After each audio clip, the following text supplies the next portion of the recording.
Hello everyone, welcome to my YouTube channel Your Online Companion.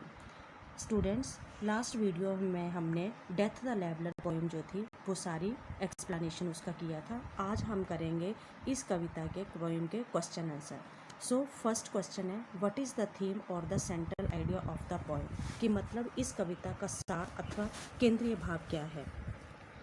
Right the summary of the poem in your own words, कविता की अपने शब्दों में व्याख्या करें।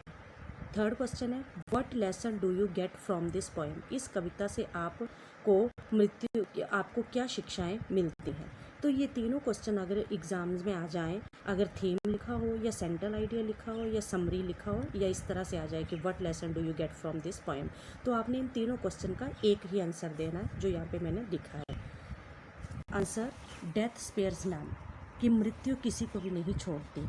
It knows no difference between the mighty and the weak, ये किसी शक्तिशाली अथवा कमज़ोर में कोई अंतर नहीं रखती। Everybody has to bow before death's power, सभी को मृत्यु के सामने नतमस्तक होना होता है। It reduced everyone to dust, ये सभी को मिट्टी में मिला देती है। It is useless to boast of one's power और पोजीशन और वेल्थ, अपनी शक्ति अथवा स्थिति अथवा दौलत का अभिमान नहीं करना चाहिए। Only our good actions remain after our death, सिर्फ हमारे अच्छे कर्म ही हमारी मौत के पश्चात जीवित रहते हैं। Therefore we should always be just in our actions, इसलिए हमें अपने कर्मों में हमेशा न्याय संगत होना चाहिए। अब क्वेश्चन नंबर 4 है, what does the expression scythe and spade stand for in line 8, की मतलब कविता की पंक्ति 8 में दात्री और फावड़ा किसके प्रतीक हैं। Answer, the expression scythe and spade in line 8 stand for the poor peasants and labours, कविता की पंक्ति 8 में दात्री और फावड़ा गरीब किसानों और मजदूरों के प्रतीक है। These people become equal with the kings in death, ये लोग मौत में राजाओं के समान हो जाते हैं।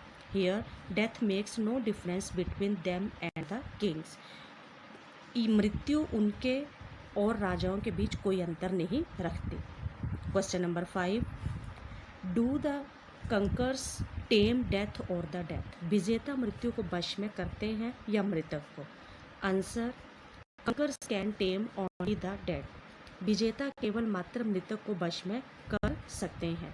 They have no power over death, मृत्यु पर उनकी कोई और शक्ति नहीं चलती। Rather it is death that one day overpowers them and reduce them to just, इसके विपरीत मृत्यु एक दिन उनको भी काबू में करके मिट्टी में मिला देती है। Question number 6, explain the lines only the actions of the just, lines हैं smell sweets and blossom in their dust. Answer, death spares none, मृत्यु किसी को भी नहीं छोड़ती। Everyone must meet death in the end, सभी को अंत में मृत्यु को मिलना होता है।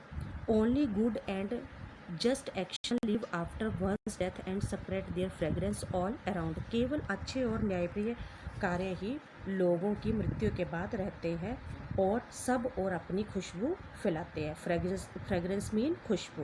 क्वेश्चन नंबर 7, राइट ट्रू और false against the following sentences.